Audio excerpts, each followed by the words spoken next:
Eu nunca vou esquecer aquele dia. Não por causa do lugar. Não por causa das pessoas ao redor. Mas por causa da frase que ecoou no meio do salão como uma sentença. Ela nunca deveria ter vindo. Quando ouvi aquilo, eu não reagi. Não chorei. Não gritei. Não me defendi. O meu corpo ficou parado, mas por dentro algo se partiu de um jeito definitivo. Até aquele momento, eu ainda acreditava em família. Acreditava que, apesar das diferenças, do silêncio, das críticas disfarçadas de conselho, ainda existia um laço invisível que me protegia. Naquele instante, eu descobri que esse laço nunca existiu. Era só imaginação minha. Eu estava ali porque fui convidada. Eu estava ali porque achei que, talvez, fosse o começo de uma reconciliação. Eu estava ali porque, no fundo, ainda tentava provar que eu merecia pertencer. Esse foi o meu erro. O salão estava cheio. Risos.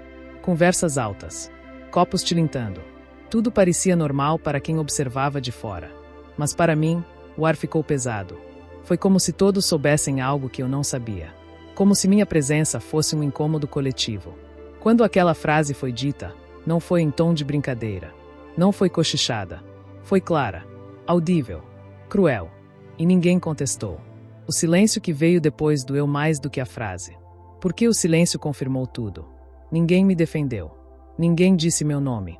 Ninguém questionou. Eles apenas seguiram conversando, como se eu fosse um erro logístico. Um detalhe fora do lugar. Uma falha que precisava ser ignorada até desaparecer. Eu senti meu rosto queimar. Senti as mãos tremerem. Mas o que mais doeu não foi a vergonha. Foi a lucidez. Ali eu entendi algo que levei anos para aceitar. Algumas famílias não querem o seu bem, querem apenas o seu controle. Eu sempre fui a diferente. A que não seguia o roteiro. A que não pensava igual. A que não aceitava tudo em silêncio. E, para eles, isso era imperdoável. Enquanto eu crescia, fui aprendendo a me diminuir para caber. A falar menos. A explicar demais. A pedir desculpas por existir. Eu achava que, se fosse paciente o suficiente, eles um dia me aceitariam. Eu estava errada. Aquela frase não nasceu naquele dia. Ela só foi dita em voz alta pela primeira vez. Cada olhar torto do passado, cada comentário passivo-agressivo, cada ausência disfarçada de esquecimento, tudo fez sentido. Eles nunca me quiseram ali. Nunca quiseram quem eu me tornei. Eles queriam a versão de mim que obedecia, que concordava, que não incomodava. Quando percebi isso, algo morreu dentro de mim. Mas algo também nasceu. Eu olhei ao redor e vi rostos que compartilhavam meu sangue, mas não minha alma. E pela primeira vez, parei de implorar por amor onde só existia tolerância forçada. Eu me afastei. Caminhei devagar, com a cabeça erguida, mesmo com o coração despedaçado. Cada passo parecia arrancar uma parte de mim que ainda insistia em agradar. Ninguém me seguiu. Ninguém perguntou se eu estava bem. Ninguém tentou consertar. E isso foi a resposta final. Naquela noite, eu chorei sozinha. Mas não chorei de arrependimento. Chorei de luto. Luto pela família que eu achei que tinha. Luto pela versão de mim que ainda acreditava que amor se implora. Eu perdi tudo que sentia por eles naquele dia. Mas ganhei algo muito maior. Clareza. Entendi que pertencimento não se mendiga. Que amor não humilha. Que família de verdade não te expõe para se sentir superior. A humilhação pública não me destruiu. Ela me libertou. Porque depois daquele dia, eu parei de tentar provar valor para quem só se sentia grande quando me fazia pequena. E essa foi apenas a primeira ruptura. O começo de uma mudança que eles nunca imaginaram. Depois daquele dia, o mundo não acabou. Ele apenas ficou mais silencioso. Nos primeiros dias, eu achei que o silêncio fosse punição. Nenhuma mensagem. Nenhuma ligação. Nenhuma tentativa de explicação. Era como se eu tivesse sido apagada de um livro que eles fingiam nunca ter escrito. No começo, doeu. Doía acordar e checar o celular, mesmo sabendo que não haveria nada. Doía lembrar que, se eu não procurasse, ninguém viria atrás. Doía aceitar que meu desaparecimento não causou falta alguma. Mas o silêncio tem uma estranha honestidade. Ele não finge. Ele não promete. Ele apenas mostra. E o que ele mostrou foi cruel, mas necessário. Eu sempre fui sozinha naquele lugar. Durante anos, confundi presença com pertencimento. Achei que sentar à mesma mesa significava ser aceita. Achei que compartilhar o mesmo sobrenome era sinônimo de amor. Mas amor não constrange. Amor não diminui. Amor não exige que você se anule para existir. Aos poucos, comecei a lembrar de coisas que eu tinha esquecido de propósito. As vezes em que minhas conquistas foram ignoradas. As vezes em que meus sonhos foram tratados como exagero. As vezes em que minha dor foi chamada de drama. Eu normalizei a rejeição porque achava que aquilo era o preço de fazer parte. Mas não era. Era o preço de permanecer onde eu não era bem-vinda. O mais difícil não foi aceitar que eles me rejeitaram. Foi aceitar que eu me rejeitei primeiro. Todas as vezes em que fiquei calada para não causar conflito. Todas as vezes em que pedi desculpas sem ter culpa. Todas as vezes em que engoli o choro para manter a paz. O silêncio começou a me ensinar algo novo. Quando ninguém espera nada de você, você finalmente pode se ouvir. Eu comecei a notar o quanto eu estava cansada. Cansada de provar. Cansada de justificar. Cansada de tentar ser suficiente para quem nunca quis me enxergar. Pela primeira vez, eu não precisava me explicar. E isso foi assustador. Sem eles por perto, surgiu um vazio. Mas não era um vazio de falta.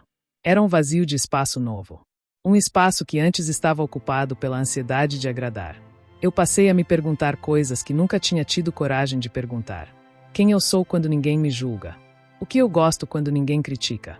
O que eu penso quando não tenho medo de desapontar? Essas perguntas me confrontaram. Porque eu percebi que grande parte da minha identidade tinha sido construída em reação a eles. Eu não queria ser como eles. Eu não queria decepcioná-los. Eu não queria ser motivo de comentários. E, no processo, deixei de ser eu. Houve noites em que a culpa tentou voltar. Uma voz interna dizia que eu estava exagerando. Que família é assim mesmo. Que eu deveria engolir o orgulho e fingir que nada aconteceu. Mas não era orgulho. Era dignidade. A humilhação não foi um mal-entendido. Foi um posicionamento. E aceitar aquilo em silêncio seria ensinar como me tratar. Eu comecei a entender que afastamento não é abandono quando ele salva você. Que distância também é cuidado. Que sair não é fraqueza quando ficar custa sua sanidade. Algo dentro de mim começou a se fortalecer. Não de forma barulhenta, mas firme, silenciosa, irrevogável.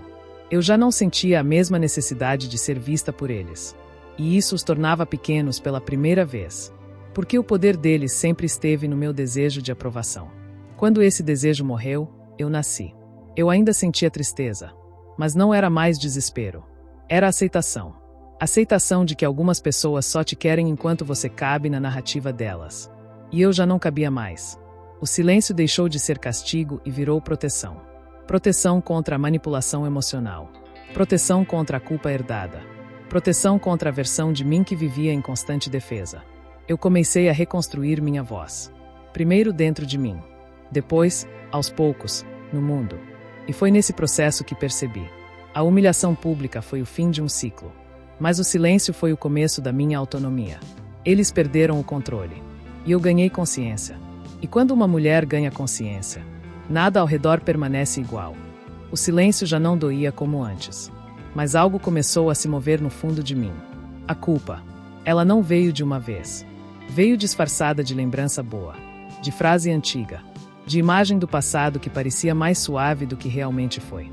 Eu comecei a lembrar de momentos isolados em que eles foram gentis. Um elogio raro. Um gesto pequeno. Um dia em que tudo parecia normal. E a culpa sussurrou. Talvez você esteja exagerando.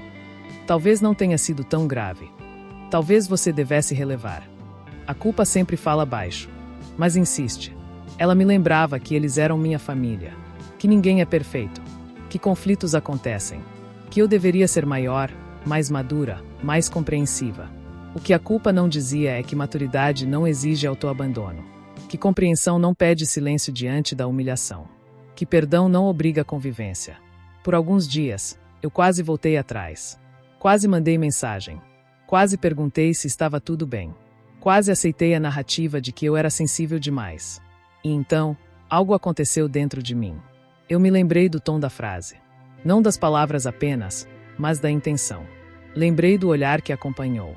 Da naturalidade com que me descartaram em público. Aquilo não foi impulso. Foi convicção. E eu entendi uma verdade dura. Quem te humilha uma vez, se sente autorizado a repetir. A culpa começou a perder força quando eu parei de romantizar o passado. Quando deixei de editar a memória para torná-la suportável. Quando aceitei que os momentos bons não anulavam os padrões ruins. Eu também percebi algo que nunca tinha admitido. O medo de me afastar não era de perdê-los. Era de ser julgada. Eu temia o que diriam sobre mim.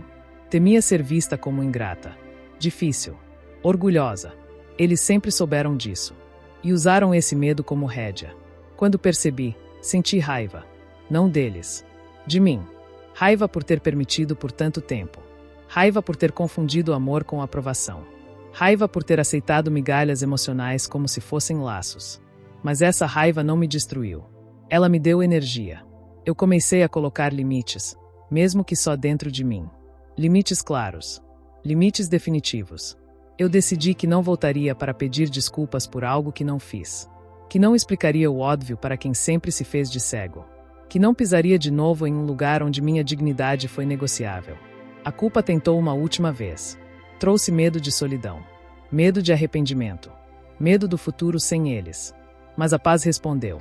A paz não gritava. Ela apenas mostrava como eu dormia melhor. Como minha respiração estava mais leve. Como meu corpo já não vivia em estado de alerta. Eu entendi, então, que a escolha não era entre família e ego. Era entre sobrevivência emocional e repetição do abuso. E eu escolhi a mim. Essa escolha não veio acompanhada de aplausos. Veio com desconforto. Com dúvidas.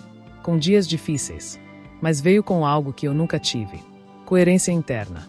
Eu já não precisava justificar minha ausência. Minha consciência estava limpa.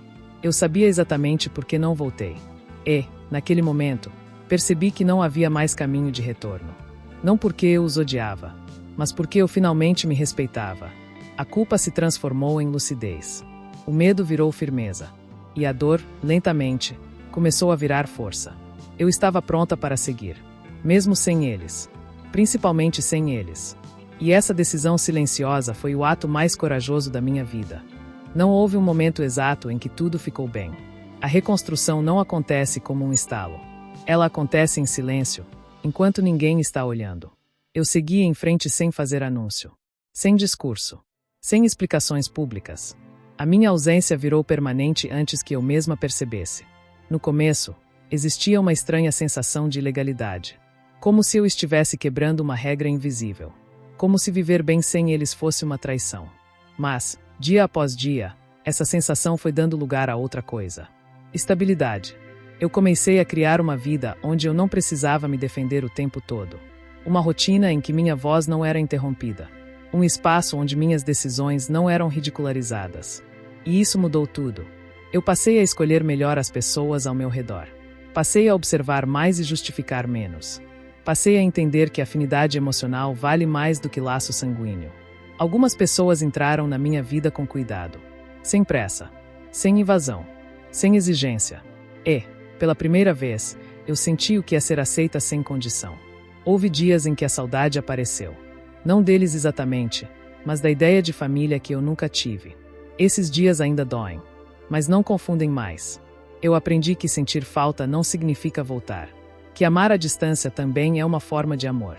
E que proteger a própria paz não é crueldade, é maturidade. Com o tempo, percebi que eu não precisava fechar feridas à força. Algumas cicatrizes não pedem perdão. Pedem limites. Eu também entendi que eles seguiram suas vidas. Sem grandes reflexões. Sem grandes mudanças. Como sempre fizeram. E isso confirmou tudo. A minha ausência não os transformou. Mas a presença deles quase me destruiu. Hoje, quando olho para trás, não sinto ódio.